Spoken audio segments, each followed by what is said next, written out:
For today's video naman nga ay pupunta kami sa town center para magdala ng mga plastic bottles na to. First time nga namin mangolekta ng mga plastic bottles. Wala nga nung nakikita ko na maraming kabayan ang nangongolekta. Kaya nainganyo naman ako. Tingnan nyo, para lang ako magtatapon ng basura dito. Pero hindi ko itatapon yan. May pera sa basura. Taputan ko nga na meron ng kabayan na naguhulog ng bote sa machine. At may isang kabayan din nakasunod niya sa pila. Kaya pangalawa ako sa pila. Anong trabaho mo sa UAE? Nangongolekta ng plastic bottle.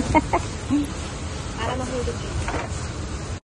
Ang dami nga nitong plastic bottles na nauna sa akin. Kaya tsak aabutin ako ng siyam-siyam sa pila nito. Kaya nga eto, naupo na ang lola mo. Tsagaan lang talaga sa pag-aantay. Depende kasi kung gaano karami yung mga dalang plastic bottles ng mga nauna sa'yo. After 1 hour nga na pag-aantay, ako na ang next. Nakaka-enjoy talaga. Tinan mo, mauubos na oh. Naaliw ako. Marami pa doon. Kaya nga. Nakakaaliw siya. Nakatulong ka na sa kalikasan. Magkakapera ka pa. Ano ka? Endorser ng ad, no? Endorser ako ng sparkling. Ayun, recycle bottles. Tapos merong nakalagay na. Tapos yung coins mo dyan, nakikita dyan. May can din pala pwede. Oo, may can din. Yung mga coke in can. Dapat talaga nakatongtong? Mababa, hindi mo makikita yung hinuhulugan mo. Dapat makita mo yung hinuhulugan. Sino yung mababa? Ikaw o? Mababa ka o mataas yung ano? Si madam, nagdala siya ng upuan. Kanya yan kay ate. Ayan yung may-ari ng madam ko. Ito o.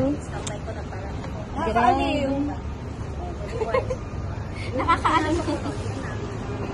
Pero sabi mo, standby ko lang na yung points. Ay, ang konti na lang, oh. Konti na lang.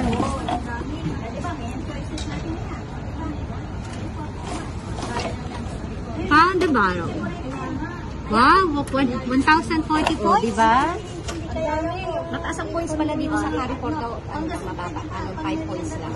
Dito, 10 points. Isang bote. Kaya dito siya naguhulog. Doon nga. Yung halimbawa, iba na ang matangkad. Ang points ko na 80. Ay, ikaw gusto mo? Ayoko, ikaw na. Ito, gusto ko na-satisfy mo yung...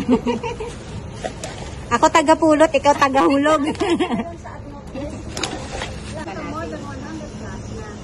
So every Sunday morning sunset, iwanan ka namin dito, mamamalengke kami, kung anong gagawin. Ito na, hindi natin start. Ay, dapat pala maaga tamo si kuya kanina. Oo. Maaga siya yung taon na una. Kaso pag off, di ba masarap matulog? Ano yung sasabayan mo yung bukas nito para tatanggalin nila pag puno na. Hindi, siyempre ikaw mauna sa pila. Hindi, minsan kasi abutan mo, puno na rin. Ah, Yung loob, puno yung loob. Kinukuha kasi nila dito. ilan kaya? Dahil nga first time kong gawin to, konti lang yung dinala kong bottles, nasa 100 plus lang, kaya madali lang din akong natapos. At may dalawang ang kabayan na nakapila pagkatapos ko nito. Nakakaaliw naman kasing gawin to, para ka na rin naguhulog nito sa alkansya. Kaya mula ngayon, ito na yung magiging bago kong side hustle. Side hustle!